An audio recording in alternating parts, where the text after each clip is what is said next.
pessoal, nessa videoaula nós iremos aprender como escrever a configuração eletrônica de um elemento no seu estado fundamental. Aqui nós temos 3 elementos que utilizaremos nessa videoaula: o boro, o sódio e o fósforo. Então, nessa videoaula nós faremos a configuração eletrônica desses 3 elementos. Para realizarmos a escrita da configuração eletrônica desses elementos, nós precisamos conhecer algumas informações sobre eles. E esses dados, essas informações se encontram na tabela periódica. A primeira informação é saber qual é o número atômico de cada um deles.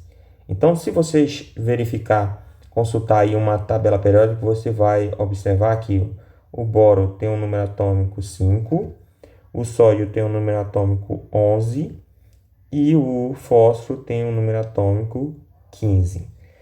Por que saber o número atômico? Porque o número atômico corresponde ao número de prótons que o elemento possui no núcleo. E no estado fundamental, o número de elétrons é igual ao número de prótons, porque no estado fundamental o elemento se encontra na sua forma neutra.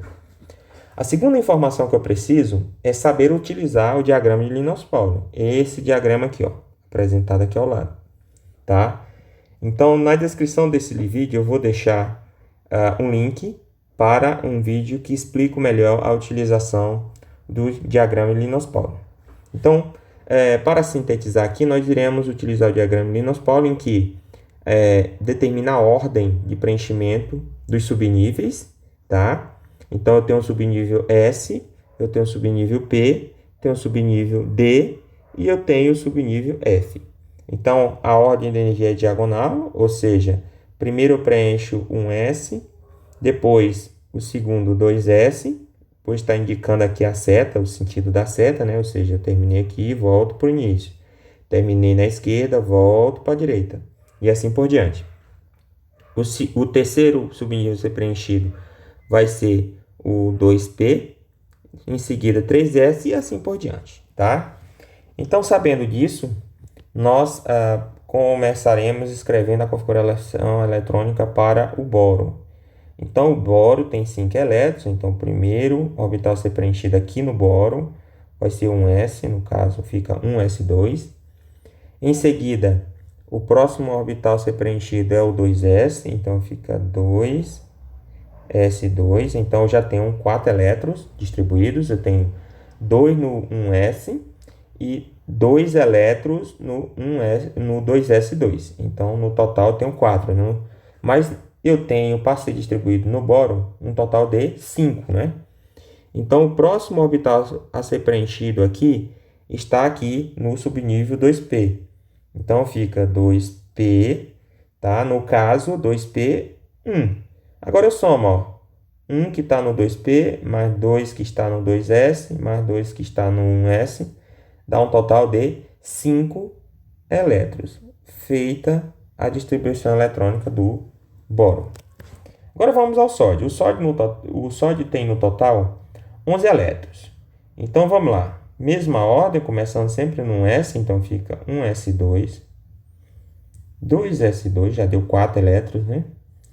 O próximo é o 2P, né? Então fica 2P6, né? Lembrando, o orbital P comporta no máximo 6.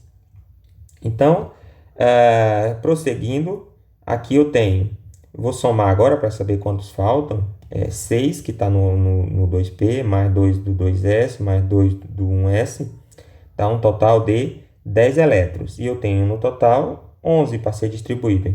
O próximo orbital a ser preenchido aqui no sódio vai ser no 3S, né?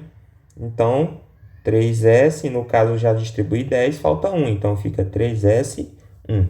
Tá aí a configuração eletrônica com um total de 11 elétrons distribuído no sódio. Por último, nós temos aqui no nosso exemplo o fósforo, que tem um número atômico igual a 15. Então, significa que eu vou ter que distribuir 15 elétrons nele. Tá? Então, vamos lá. 1S2. Lembrando, sempre começa no 1S. 2S2. 2P6. Aqui eu já tenho 10, correto? O próximo a preencher é o 3s2, já tem um 12, completa 12. O próximo orbital a ser preenchido, ó, eu parei aqui, ó, tá? No 3s2.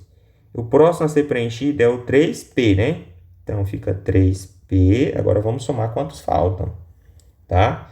Então, aqui, 2 mais 2 dá 4, mais 6 dá 10, mais 2 dá 12.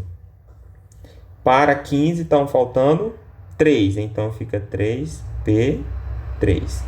Então, essa é a configuração eletrônica para o fósforo com 15 elétrons no total distribuído nos orbitais. Ok, gente?